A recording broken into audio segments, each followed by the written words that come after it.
চার রাকাত শেষে একটি দোয়া পড়া হয় এবং মোনাজাতে একটি দোয়া পড়া হয়, এই দুটি দোয়া কতটুকু সহি দোয়া করে জানাবেন ভাইরা আমার। তারাবিহ যেটাকে আমরা বলি, এটা তারবিহাতুনের বহু বচন। এই শব্দটি মূলত এই সালাতটিকে মূলত তারাবি বলা হয় এই জন্য যে তারাবিহ এর মানে হলো যেটা আরাম করে করে পড়া হয়। যেটা কি করে করে পড়া হয় ভাই? আরাম করে করে পড়া হয়। চার রাকাত পর পর যে আমরা বসে থাকি, এই বসাটাও এটা এই জন্য যাতে একটু রেস্ট হয়, এটা কোনো আবশ্যক না, না বসলেও কোনো অসুবিধা নেই।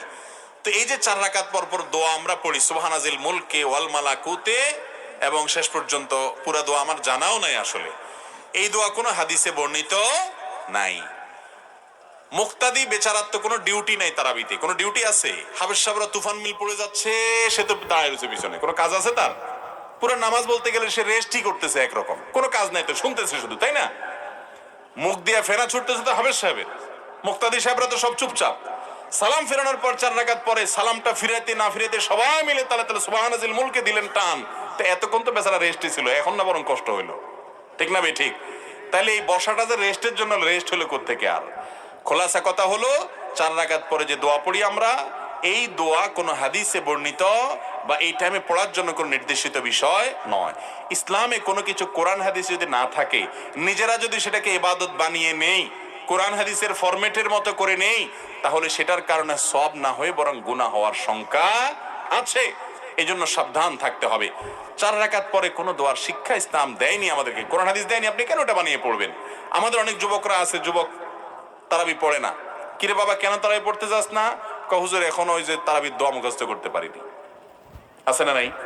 অতএব এই সমস্ত ভুলভ্রান্তি থেকে আমাদেরকে বেরিয়ে আসতে হবে। আবার তারাবির এই চার রাকাত পর পর যেরকম দোয়া আছে, একইভাবে ওই মুনাজাতের জন্য আবার একটা দোয়া, ইয়া মুজিরু ইয়া মুজিরু ইয়া মুজির সাথে শেষে দেয় আর কি। কোরআন হাদিস গেটে আমরা তো কোথাও পাই নাই যে হাফেজ সাহেবরা পড়েন, কোথাও পাইছেন একটু দেখাই দিলে আমরাও করতে পারি, নাই তো কোথাও। বুঝতে পারছেন কথা? তো এগুলো ইসলামের নামে কোনো কিছু যখন নিজেরা বানিয়ে নিব এবং ইবাদতের ফরম্যাট তৈরি করব, সেটা বিদআত হবে। মনে রাখবেন, টাকা না থাকলে এমনি চান দোকানদার চাইলে দিয়ে দিতে পারে, কিন্তু জাল টাকা দিলে মায়ের একটাও নিচে পড়বে না। আমল নাই, আল্লাহর কাছে বললেন আল্লাহ আমল বেশি করতে পারি না, যা পারছি, আল্লাহ চাইলে মাফ করে জান্নাত দিতেও পারেন, কিন্তু নকল আমল করছেন, ইসলামের নামে ভেজাল জিনিস নিয়ে গেছেন, খবর আছে, বেদাত করলে জাহান্নাম ঠিকানা। অতএব আল্লাহ তাআলা আমাদেরকে বেদাত থেকে বেঁচে চলার তৌফিক দান করুন।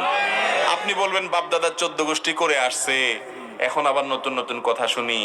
আমি বলবো বাপদাদা তো হাল চড়ছে, আপনি কেন বিদেশ গেছেন? দুনিয়াটা তো ভালো বুঝেন যে বাপদাদা হয়তো একটা কিছু করতে পারেন নাই, আল্লাহ ওনাদের যতটুকু তৌফিক দিয়েছেন ততটুকু করছেন, আল্লাহ হয়তো সেটাই কবুল করবেন, কিন্তু আমাদেরকে আল্লাহ তৌফিক দিয়েছেন, আমরা সঠিকটা জানতে পারছি। অতএব ভুলটা আমাদেরকে অবশ্যই ছাড়তে।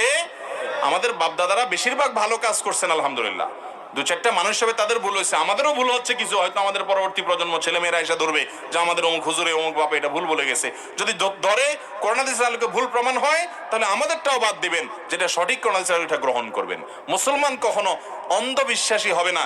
দলিল কোরআন হাদিসের দলিলের বাইরে গিয়ে বাপদাদার 14 গোষ্ঠী করে আসছে, ওই অজুহাত দিয়া মুসলমান কখনো ভুলভাল কিছু করতে পারে? মক্কার মুশরিকরা এই কথা বলতো।